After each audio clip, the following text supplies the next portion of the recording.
So I'm not going to take too much time, and we'll get started with the first lecture, and that's going to be presented by Dr. York Pei from University of Toronto, and he's going to talk about diagnosis and prognosis of ADPKD.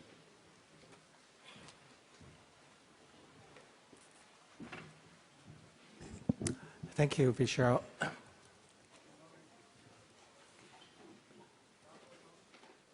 Can I advance this? Okay. Can I go back to the beginning, please? Yes, okay. So my task today is to talk about risk assessment for autosomal dominant polycystic kidney disease.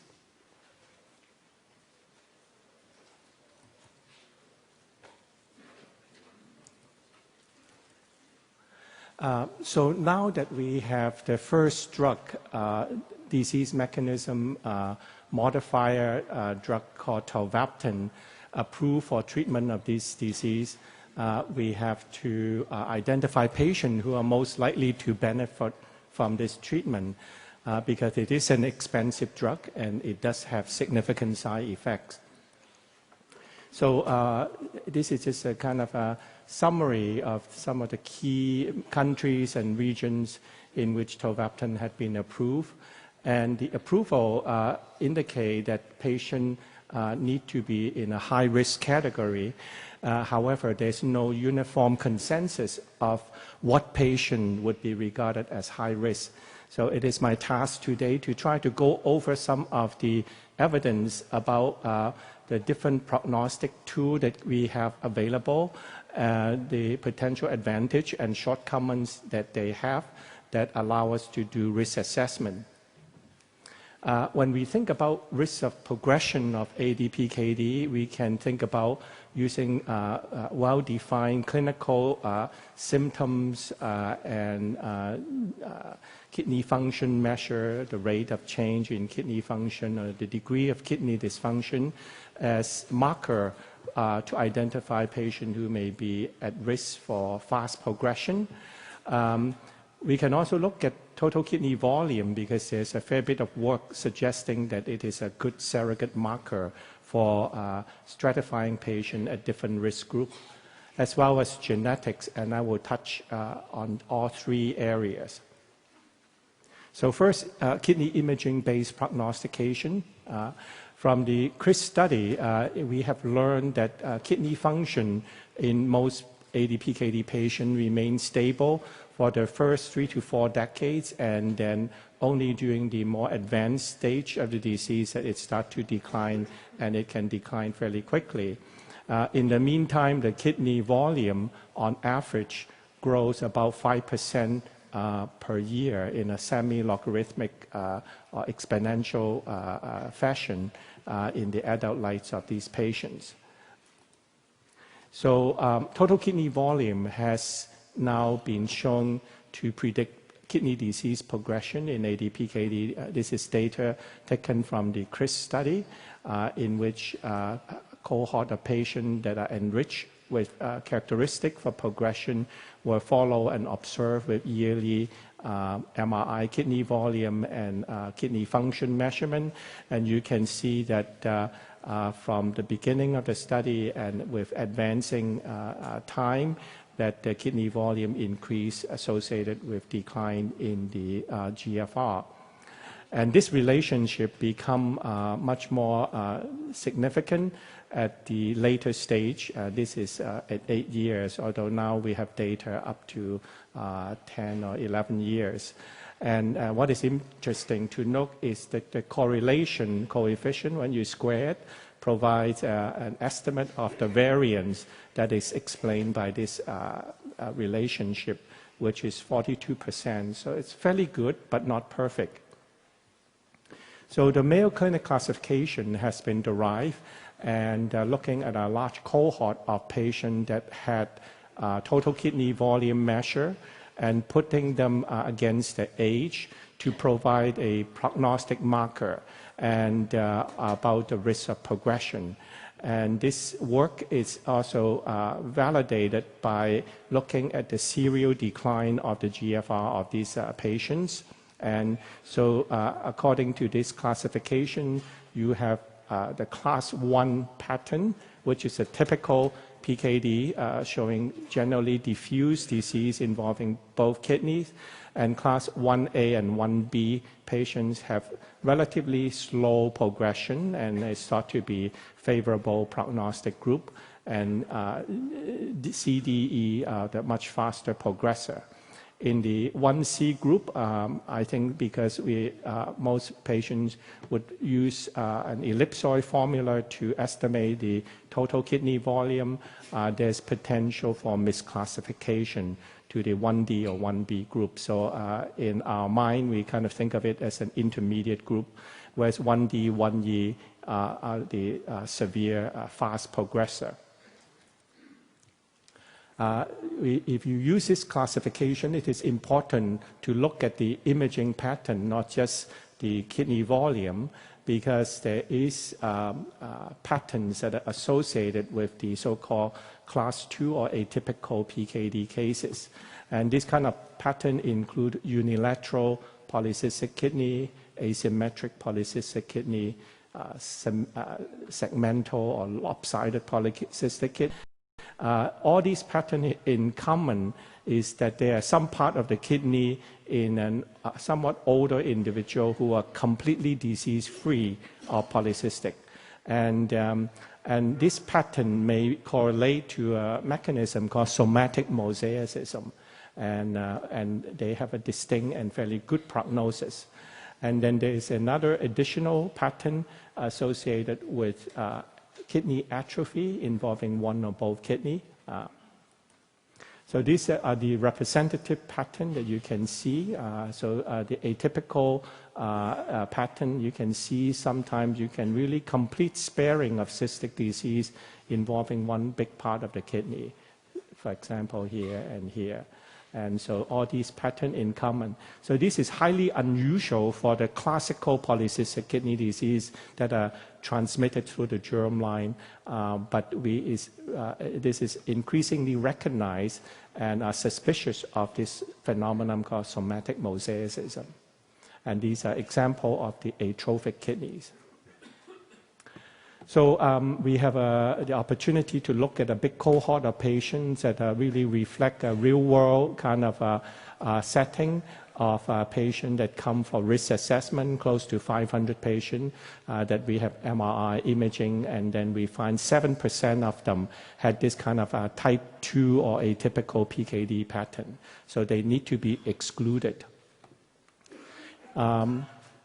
It is also important that when you use this kind of risk assessment, one of the idea is that a patient with normal GFR can have high-risk characteristic based on their total kidney volume, whereas those who have already significant kidney dysfunction or kidney failure is obvious by the eGFR measure, may not be obvious because they have normal kidney function. And this is a hypothetical modeling based on the Tempo 3, 4, and Reprise data, suggesting that if you have very late advanced stage disease, the benefit of Tolvaptan treatment in delaying ESRD onset may be relatively modest. Whereas if you have good kidney function and high-risk kidney characteristic based on, for example, the TKV age measurement, that you may get significantly more benefit from delaying ESRD.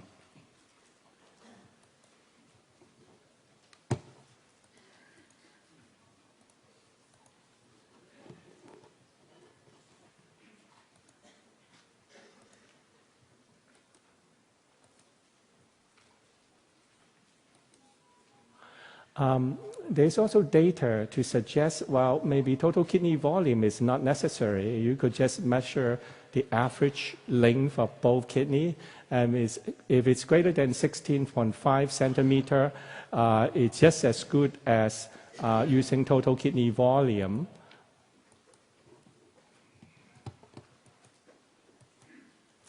I seem to have some problem. Equivalent to a high adjusted total kidney volume of 650 ml, which would be something like a 1 liter unadjusted. and in predicting the probability of having a CKD 3A stage.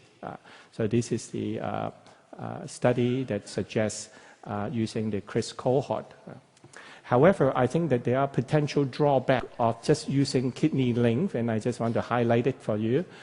First of all, there's much more variability in measuring kidney length by ultrasound versus MRI. And that if you just look at kidney length without looking at the imaging pattern, you will not exclude the atypical PKD2, so class 2 imaging class, that these kind of atypical cases. And then more importantly, if you just use kidney length alone, then kidney length of 16.5 centimeter in an 18-year-old versus a 60-year-old patient have completely different meaning. Without adjusting to the age, actually you cannot look at the or assess the trajectory of the growth rate of the kidney. So I think this is a limitation of just using this, and I think this approach needs to be validated by real-life clinical data. I'd like to turn to the use of mutation-based prognostication. This is a study that was done in Toronto, and we looked at 220 families that were comprehensively screened for PKD mutation. Our cohort reflect more a regional sampling of cases rather than patients from the CKD clinic. So spectrum of mutation tend to be much milder. A quarter of these patients have PKD2, which is associated with Mayo disease, and another quarter with the non-truncating PKD1 mutation, which is also associated with Mayo disease, and about one-third had the truncating PKD1 mutation, which is associated with severe disease. And 15% of our patients, we could not find a mutation, and many of this will have the atypical pattern that I show you for the class C2 image, and suggesting they have a very different prognostication. From this 220 family, we were able to recruit their affected family member. So in total, we were able to look at the kidney survival, defined as absence of the need for dialysis or transplantation in 780 patients. So you can see the patients who have PKD1 truncating mutation, by age 50, half of them would be on dialysis. By contrast, PKD2 patient, this is shifted, the mean age of needing dialysis is shifted to age 80, so very significant prognostication. Patients with no detected mutation also do very well, and then you have two other categories, those with non-truncating PKD1 mutation, and then a small group with in-frame insertion deletion in the intermediate. The genotype not only affect renal survival. When the PKD1 truncating mutation patients started dialysis, it also impact on their life expectancy. One of the problems of using gene-based prognostication is that we now know, and this poster presented today, that 21% of patients with a protein truncating mutation can have very mild disease. We cannot actually tell them apart from the PKD2 mutation, suggesting that they have some kind of favorable or protective modifier effect. Another additional complication of using gene-based prognostication is within family variability of the disease severity. And if you look at the age for end-stage kidney disease and plotted some of our family, this is one family with, in the vertical line with 3 affected individuals who had reached ESRD and their age on the y-axis. You can see a lot of variability. And this is thought to be related to a modifier effect due to additional genetic or environmental factors. And because of this effect, using mutation class, even though it predicts very well the group behavior for an individual patient, I think there is potential for error. So I think that it is important to recognize that, and so we don't generally recommend using the mutation class for the individual patient prognostication. from our risk assessment program, the past 2 years, we actually had studied 500 patients referred to us from more than 100 community nephrologists in Toronto area. And we did total kidney volume, collect all the clinical information and genetics on all these patients. We can use these individuals, patients, or the cohort, and then to assess kind of some idea about some of the risk assessment guidelines that had been proposed. Recognizing that these guidelines are not static, they are evolving. As we have more information, they are likely going to be refined and then changed. But in the literature, there are 2 sets of published guidelines, one from a Canadian group, one from the European Dialysis and Transplant Association. So how do we assess risk assessment? And we have to make some kind of assumption. They are not perfect, but nonetheless, it gives us a way to try to estimate like how good the risk assessment guidelines are. So this exercise, we make the underlying assumption that most patients in the Mayo Clinic imaging class 1D, 1E are at high risk for progression to early ESRD. And so if you have a rich risk assessment guideline that can enrich a high proportion of these high-risk patients while excluding most of the low-risk patients, then the guideline would provide most clinical utility. So this is our patient cohort, about 500 patients, and we excluded those who had not sufficient eGFR data, as well as the atypical cases. And we had a cohort of 474 patients. This is their age, mean age 44 years. eGFR at the time of the imaging for TKV is about 80 ml per minute, and the height adjusted total kidney volume about 700 ml.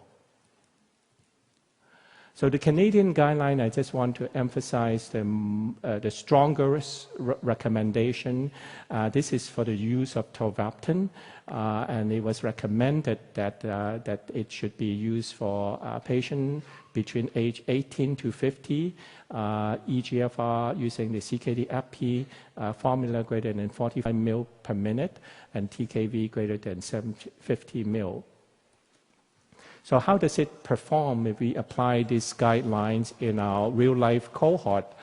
So we find that if you look at the Mayo Clinic imaging class, about 40% could be considered as low risk, and then another 30% each intermediate and high risk. So at the baseline, the absolute number of high risk, if you use the 1D, 1E group, is about 30%. Once you apply these guidelines, you exclude a number of individuals who didn't fall within it.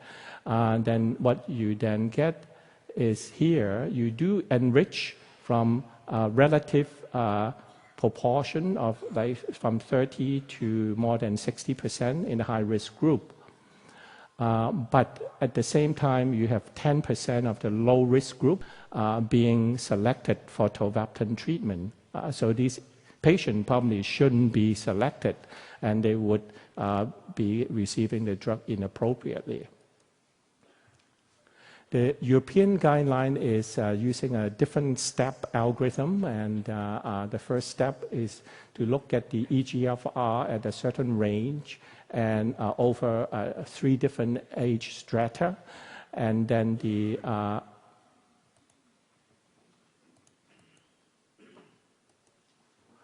the second step make use of the rate of change of the slope of eGFR, and then the additional steps such as looking at kidney volume and family history in the subsequent steps.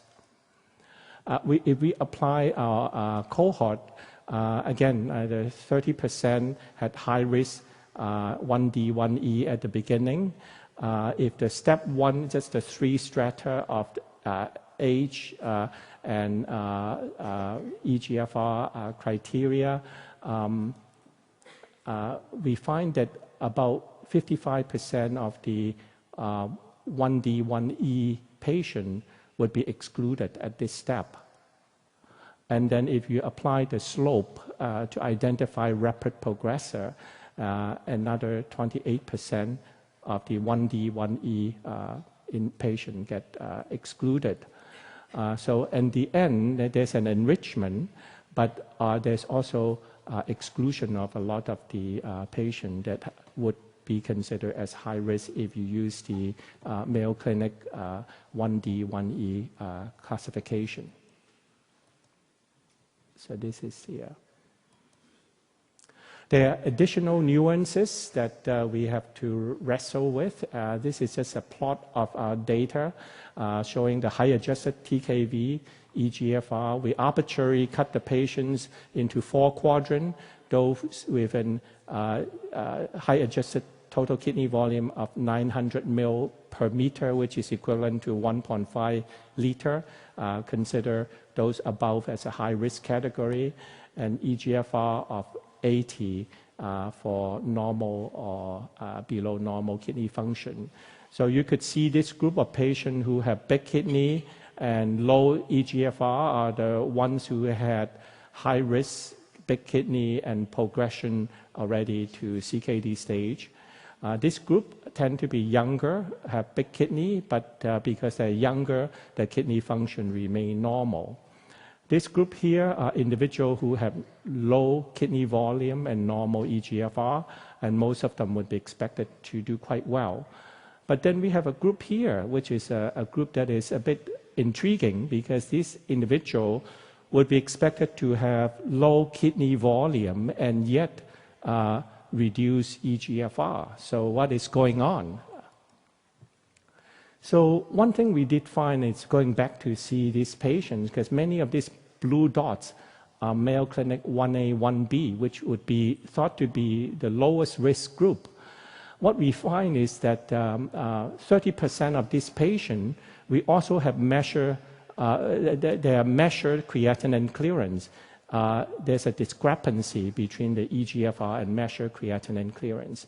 30% of them, even though the eGFR is less than 80 ml per minute, they measure creatinine clearance based on 2 or more measurement is greater than 80 ml per minute.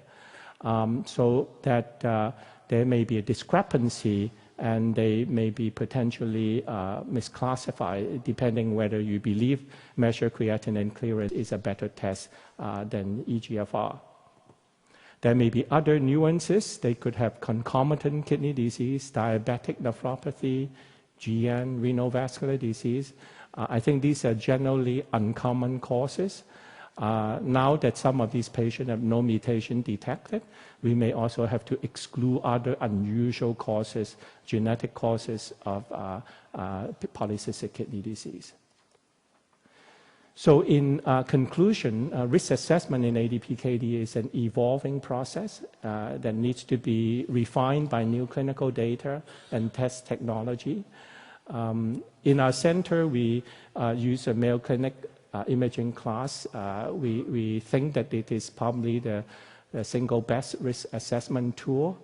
Even though we do genetic testing as part of our research, we don't think this is reliable enough to provide good prognostic information at the level of individual patients because of a significant modifier effect. I think the performance of the risk assessment guidelines will undergo further evolution and refinement, and then eventually I think the best guidelines should enrich high risk while minimize low risk patients, as they will have most clinical utility. And thank you very much for your attention.